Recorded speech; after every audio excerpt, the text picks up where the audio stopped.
welcome to the first edition of On Point with John Matera, where I give you on-point opinions about the hot topics in sports.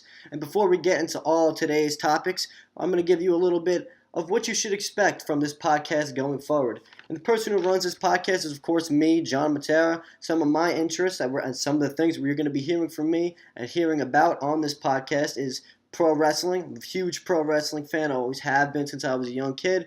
So the NBA, very into that. Huge Clippers fan, and we took a little bit of a blow, but we'll get to that later. Huge music fan, very into music, ranging from rock to rap, and maybe even some house music. I'm also into video games, so we'll have a couple podcasts maybe about some of my favorite video games and video games that are coming out that I'm looking forward to playing. But today, we're going to be going over the NBA offseason and, of course, what everybody's been looking forward to this entire summer, the super fight between Floyd Money Mayweather and the notorious Conor McGregor. But first, we're going to be taking a look at the NBA offseason. And quite honestly, the NBA offseason has been more exciting and unpredictable than the NBA playoffs ever had a chance of being. Since the beginning of last season, everybody knew what the NBA Finals was going to be. The Cleveland Cavaliers versus the Golden State Warriors for the third year in a row. With the Warriors coming into the season with the addition of Kevin Durant, everybody just had the feeling they were going to go right through every team in the West. And that's what they did. And the Cleveland Cavaliers, everybody had the feeling that they were going to go barge to the East. And that's what they did. And throughout the whole playoffs, everybody just knew, and you just had the feeling. You just had the feeling that these teams were going to just meet. And it made all the other series just seem unimportant. And I just didn't have that same feeling of like, wow, this is the NBA playoffs. This is the time of the year where the best basketball is being played. And I wish I had that feeling. I really do. But unfortunately, I just didn't. I just knew the whole time what the result was going to be, and I was right. I predicted that the Cavs and the Warriors were going to make it to the finals, and they did. And I also predicted that the Warriors would win. And they did, just like everybody else did. But that leads to the NBA offseason. Since the Warriors are just so dominant, all these teams are just trying to meet up to them and make all these super teams. So let me go over some of the off-season trades and pickups that have happened so far. Of course, there was the Rockets going to Chris Paul going to the Rockets, Paul George going to OKC, and the Celtics actually adding a critical piece in an offense in Gordon Hayward. The league is already looking totally different, and the season isn't even here yet. But first, let's touch on the most surprising thing that happened throughout this entire offseason, and that so far at least, and that's Kyrie Irving requesting a trade from the Cleveland Cavaliers. And a couple weeks ago, word broke of this happening, and there were just many questions that arose from this. And the first was, how is LeBron going to react? And the other was, where do the Cavs go from here? But the most important one that I really want to touch on is, what team might Kyrie end up on? Now, the Cavs, they made a critical move this offseason, and that was signing Derrick Rose to a one-year contract. And then everybody was kind of confused on why me personally, was a little confused on why they would try to pick up Derrick Rose. They have Kyrie Irving. They had Deron Williams as their backup point guard. Yeah, sure, adding Derrick Rose adds a little bit more depth, but, it just seems weird. It seemed like they could have been going for something else throughout the offseason since they didn't really make any moves. And now it makes sense. But good thing the Cavs got Derrick Rose, because even though he's injury prone, he's a former MVP, he's still putting up 18 points per game, and he's still a starting level point guard, in my opinion, that is. And then everybody was also looking for LeBron's reaction, how LeBron's going to react to this whole thing. And to be quite honest with you, I think it's just been blown up by the media. As the recording of this podcast, LeBron has officially made no statement, and honestly, I would go out on a limb and say he's not too happy about it. I wouldn't be too happy if my point guard that I went to 3 straight finals with didn't want to play with me anymore because he wants to be a leader. Now, I don't blame Kyrie Irving for that. I think that honestly it's a good move for him. He wants to go for that extra contract. He wants to go and just make an earning and leave his mark as something else besides LeBron's sidekick, which quite frankly, if he stays with the Cleveland Cavaliers, that's what he would have been. That's going to be his legacy, is LeBron James's little sidekick on the Cavaliers. Now, I don't think LeBron would be happy about this at all. I mean, I wouldn't be, as I said before, if my teammate, who I made 3 finals with, just didn't want to play with me anymore out of nowhere after already making it to the finals. Now, the real question I want to explore, as I mentioned before, is where is Kyrie Irving going to end up? Now, before we get into some of the teams that maybe he will end up on, let's talk about what they're going to be getting.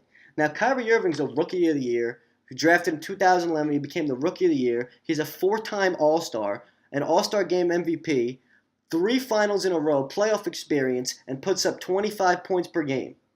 He also has a history of leading the Cavaliers to a playoffs when they did not have LeBron James. Now we are talking about a player who has it all and is only 25 years old. So the first team that I think that needs Kyrie Irving the most is the New York Knicks. Now the New York Knicks are in dire need for a rebuild. In my opinion, they've been in dire need for a rebuild for the past year, year and a half to 2 years.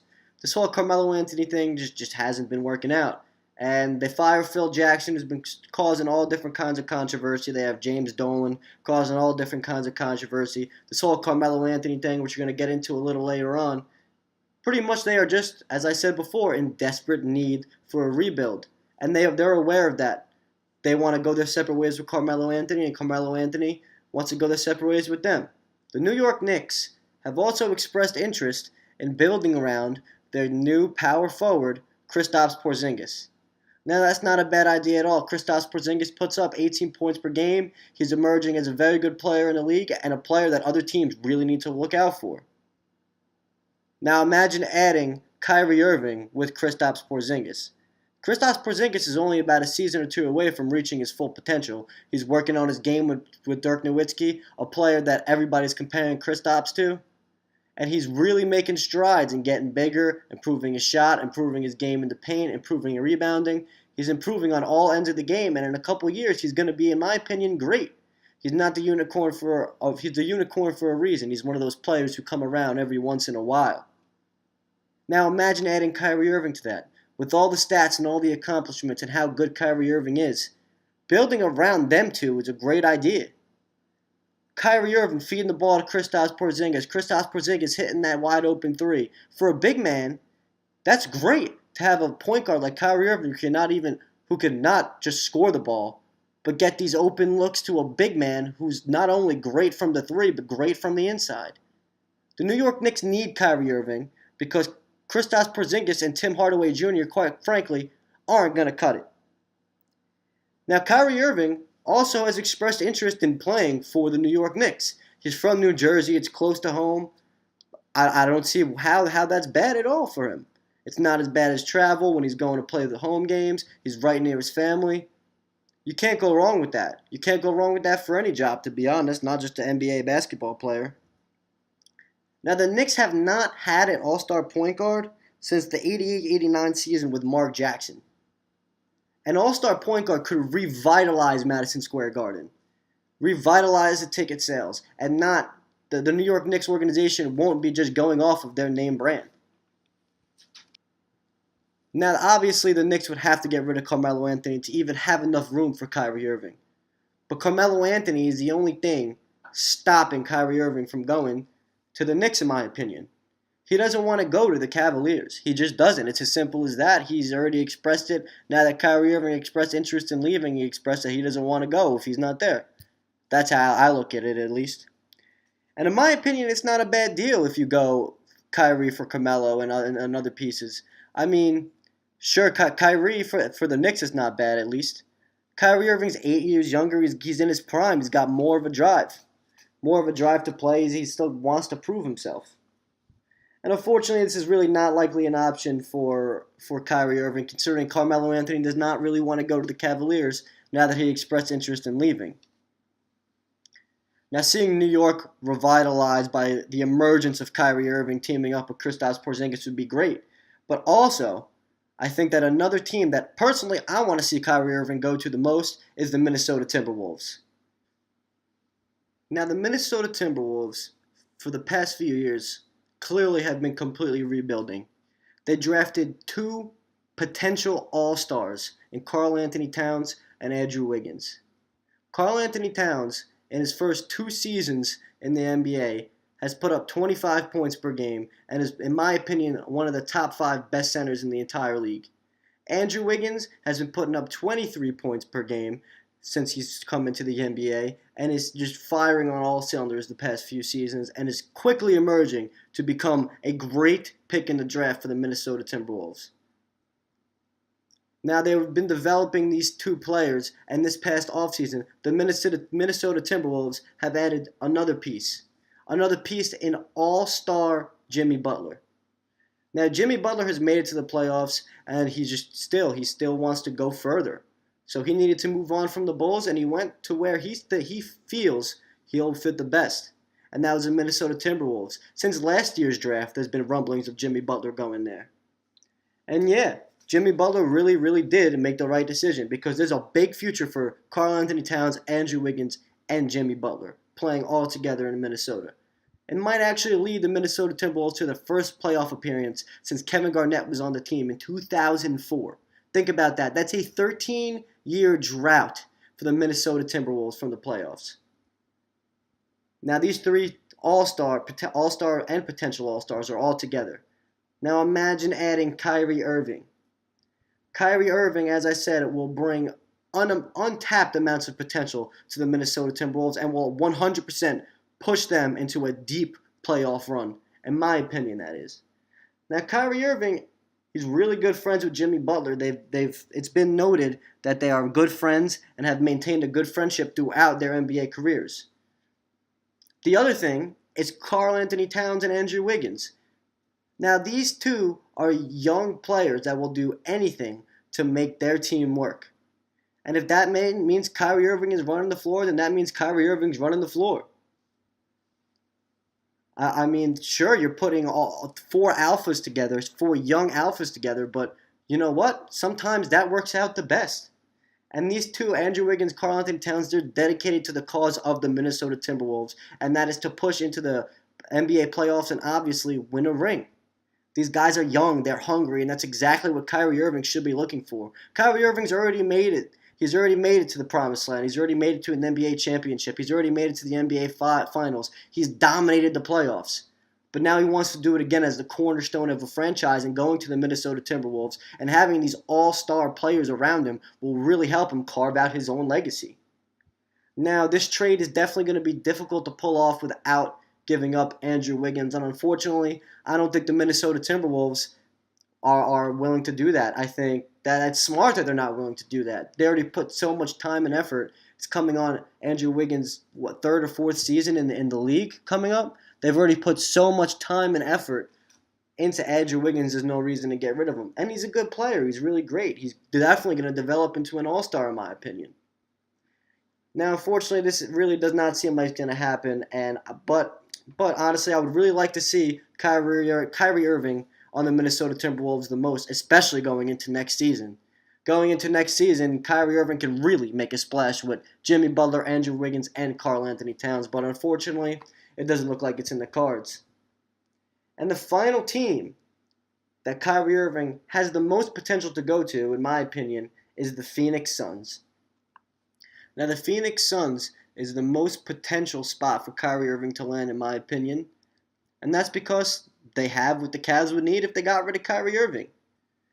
If the Cavs got rid of Kyrie Irving, this is who they would need to get in return. They would need to get, of course, first, Eric Bledsoe. He's a starting point guard. He plays a similar game to Kyrie Irving, and he's coming off a 21 point per game and 6 assists per game season. That's exactly what the Cavaliers would need, a point guard who's able to put up scores, who's able to score, who's an aggressive scorer, and can also get those looks to different players on the outside, on the inside, or wherever he may need to throw the ball. And not only do they have that, they also have Josh Jackson, the Phoenix Suns' newest draftee. They drafted him number 4, and he's a small forward, and he has tons of potential. And the Cavaliers might need a young player, a young small forward, to replace LeBron James. And before everybody freaks out and says, why would you replace LeBron James, there has been some rumblings of him maybe wanting to go to LA and maybe go to the Lakers. There's been rumblings of him wanting to leave. So them getting Josh Jackson, a young player, to maybe revitalize the team once LeBron leaves is also a very good option. And also, the Suns would obviously be getting Kyrie Irving. Kyrie Irving, as we stated before, 25 points per game, all these accomplishments. He gets to play with Devin Booker, who's arguably coming off the hottest season of his career after having a 71-point game. That is crazy. That is the highest amount of points that's been scored since Kobe's 80-point game. That's insane. So the Phoenix Suns have what the Cavaliers would need, and the Suns would be getting Kyrie Irving, an all-star point guard. And yes, sure, these three teams could possibly get Kyrie Irving. But we also have to think about that the Cavs don't necessarily need to let him go. The Cavs need to trade him. He requested a trade, and the Cavs don't have to oblige that trade. They don't have to give him that trade. They don't have to allow him to leave. He's under contract. And if the Cavs want to deal with the awkwardness between LeBron James and Kyrie Irving, then so be it. But in my opinion, it's not worth it. If I was the Cavs, I would say, you know what, it's not worth it. He wants to leave. He doesn't want to play with us. That's on him. Bye-bye. Let's get something for you. Let's work out a good trade. So we'll see what happens. We still have a bunch of the offseason left, and it's definitely a toss-up on what's going to be happening with Kyrie Irving. But another huge move that's happened this offseason is Chris Paul leaving the Clippers to go to the Houston Rockets. And unfortunately, this one has a personal effect on me. I've been a Los Angeles Clippers fan for a while now, and I mean, the highlight plays, the fun personalities, and of course, Lob City drew me into that threesome of Chris Paul, Blake Griffin, DeAndre Jordan. And unfortunately, this all came crumbling down this past offseason when I one day just looked at my phone and it said Chris Paul traded to the Houston Rockets. Now that really hurt on the inside, but I honestly think the Clippers ended up fine. It was still a huge blow for the Clippers, but we'll see what happens with Blake Griffin leading the charge along with DeAndre Jordan next season. But that's not what we're talking about today. Today we're talking about Chris Paul joining the team that with the person who arguably could have been the NBA MVP any other season besides last season because Russell Westbrook just decided to be a triple-double machine, and James Harden. Chris Paul will be taking over the point guard position for James Harden, which is obvious because Chris Paul is born to be a point guard, and James Harden came into the league as a shooting guard. You might as well put him back in his old position. Now, Chris Paul, in my opinion, is honestly the most consistent point guard in NBA history. He's been averaging at least 18 points per game his entire career. He's coming off an 18 point per game and 9 assists per game season. And this is just adding to a team with snipers from the outside. Now, Chris Paul isn't that bad of an outside shooter, but the looks he was able to give players like J.J. Redick when he was on the Clippers were just phenomenal. He just finds these players on the outside that just drain shots that are wide open. He's a great playmaker, has great looks. He's an aggressive scorer, and that is joining up with James Harden on the Houston Rockets. Now, Chris Paul is a huge help for James Harden, who already is an aggressive scorer. James Harden now has a player that's not just a role player on the side. He has a leader on his team. Chris Paul is a leader. Now, James Harden isn't the only leader anymore. He can rely on somebody else. He'll have the confidence to know that somebody else maybe will take the clutch shot, not just him. This makes James Harden just that much more dangerous, and the Rockets that much more dangerous because it's just something they're going to have to worry about. It's one more piece that other teams are going to have to worry about, and that's a veteran all-star point guard in Chris Paul. Now, sure, this is an improvement for the Rockets. Getting Chris Paul would be an improvement for anybody. But the real question is Chris Paul joining James Harden enough to beat the Warriors? And in my opinion, it is not. Now, this leads me to something that's been on my mind as of late. It's what if Carmelo Anthony actually ends up on the Houston Rockets?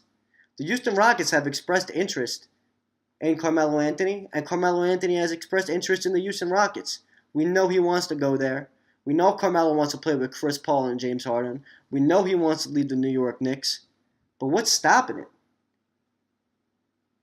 This whole thing with the New York Knicks organization and Carmelo Anthony has just been blown out of proportion. It seems like Carmelo Anthony and the New York Knicks have been trying to separate forever, and something just keeps from stopping this from happening.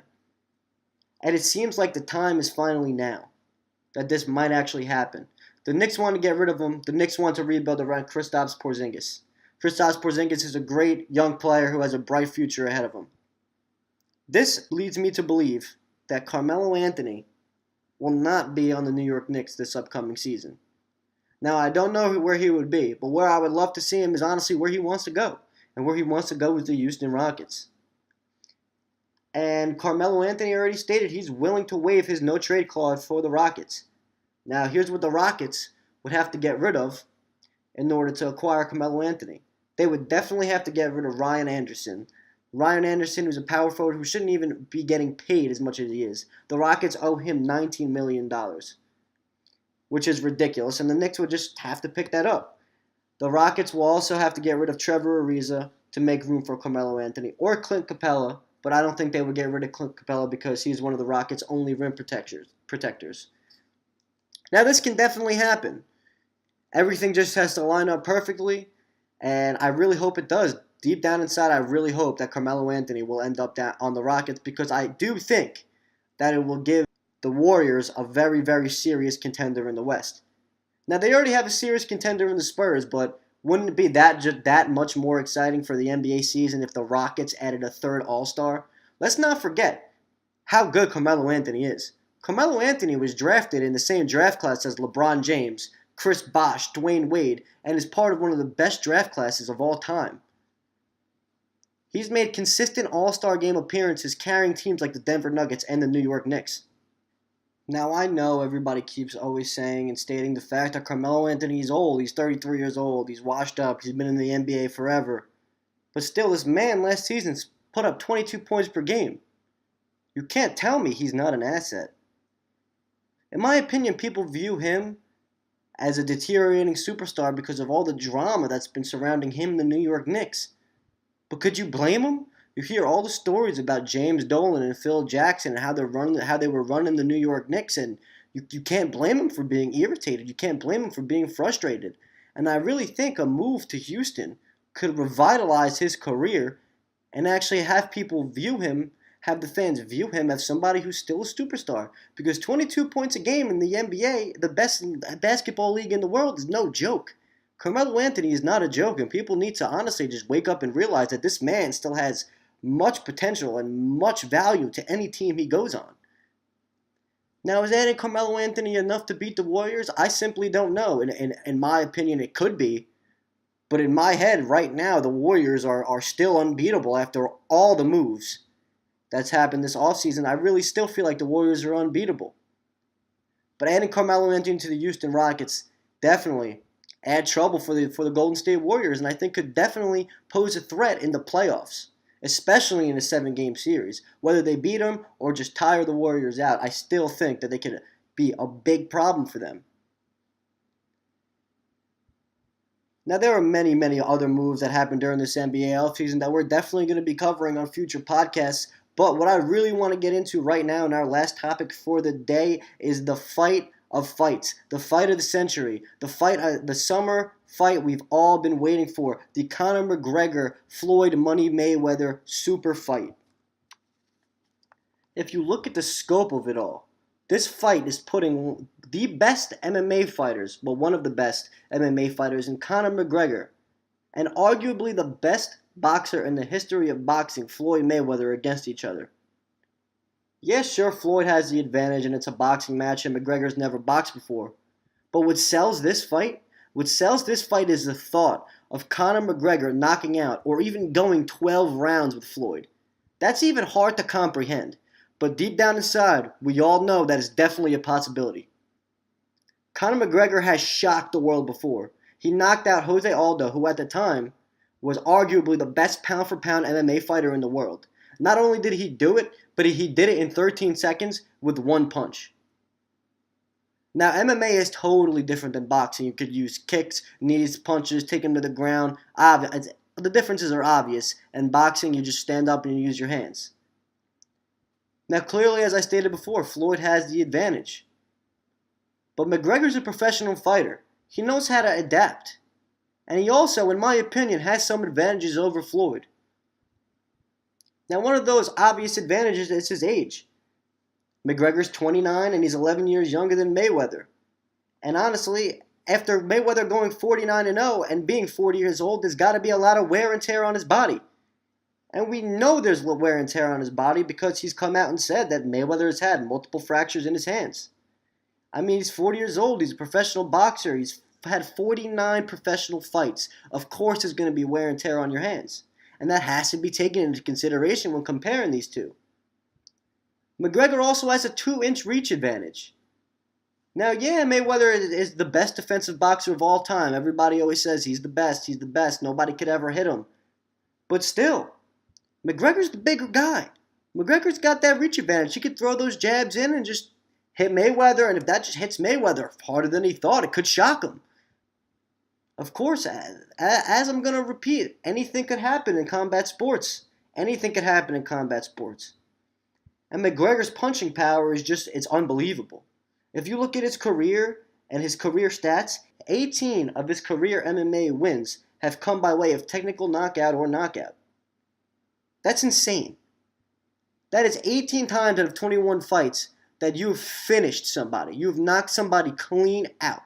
Or have hurt them so bad and incapacitated them so bad that the referee had to come and stop the fight. That's incredible. Floyd Mayweather hasn't knocked somebody out in at least 10 years. Now, yeah, sure, that's not the kind of fighter he is, but still, if you can't finish Conor McGregor, he's not going to stop coming. You have to think about that. This man is unpredictable, which is another advantage, I think, that Conor McGregor has on Floyd Mayweather. Floyd Mayweather has never fought anybody like Conor McGregor. He has never fought anybody as unpredictable in Conor McGregor, and of course, he's never fought an MMA fighter.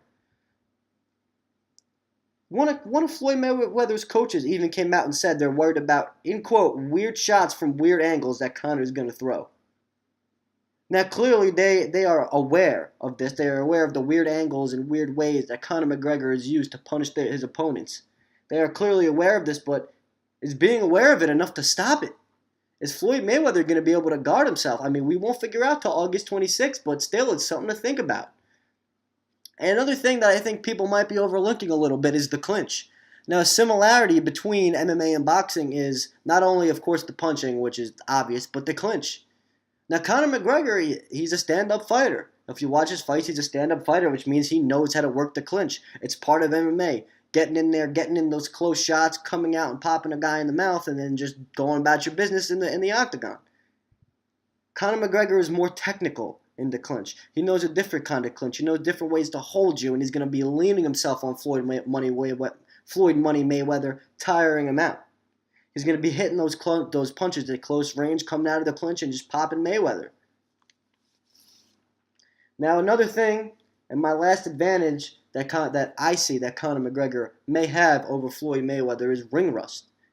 Conor McGregor had 3 fights in the year 2016. Now, yes, sure, he hasn't had a fight in around 9 months, but still, 3 fights in 2016. That's incredible. Some fighters don't fight more than once in a year. That's incredible. Conor McGregor is the biggest combat sports superstar next to Floyd Mayweather in combat sports right now, in my opinion. And he's fought 3 times in 2016. Floyd Mayweather has not fought in 2 years. He's older, and you never know how ring rust could affect somebody. Now, Mayweather's advantages are clear. He's one of the best boxers of all time, and if I had to put my money on it, I would put my money on Floyd Mayweather just because, obviously, he's been doing this his whole life. But if there's one thing that you can expect from combat sports, it's that anything can happen. And that does it for the first edition of On Point with John Matera. Thank you for listening, and I hope to see you next time.